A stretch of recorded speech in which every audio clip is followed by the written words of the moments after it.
औज़ुबिल्लाहिमिनश्शैतानिर्रजीम बिस्मिल्लाहिर्रहमानिर्रहीम अल्लाहुम्मा सल्लि अला मुहम्मद व आलि मुहम्मद।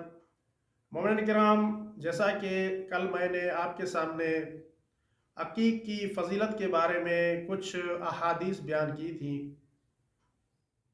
हमारे पास अकीक की बहुत सी किस्में हैं कि उनमें सुर्ख अकीक भी है, सफ़ेद अकीक भी है और ज़र्द अकीक भी है।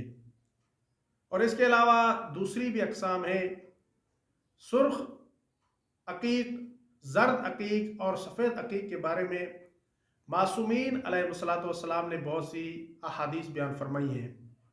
यहाँ तक कि एक शख्स मौला इमाम मोहम्मद बाक़िर अलैहिस्सलाम की खिदमत में हाजिर हुआ और आकर कहने लगा, मौला मैं एक अंगूठी पहनना चाहता हूँ, आप बताएं कि मैं इस अंगूठी में कौन सा नगीना लगवाऊँ।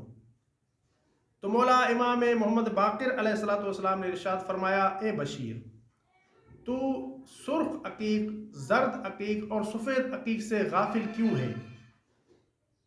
ये जन्नत में 3 पहाड़ हैं। शियाने आले मोहम्मद में से जो शख्स भी इन्हें पहनेगा वो खैर खूबी, वुसअत रिज़्क़ और बलाओं और मुसीबतों से निजात याफ्ता होगा।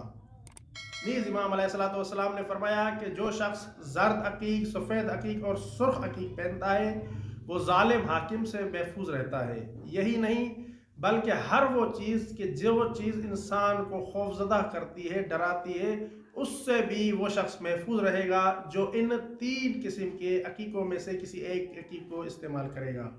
लिहाजा हमें चाहिए कि हम आइमा अहल बैत अलैहिस्सलाम की तालीमात पर अमल करते हुए इन 3 अकीकों में से कोई एक अकीक ज़रूर अपने हाथों में पहना करें और इसके ज़रिए से हम इस्तिफ़ादा किया करें। वमा अलैना इल्लल बलागुल मुबीन। अल्लाहुम्मा सल्लि अला मुहम्मद व आलि मुहम्मद।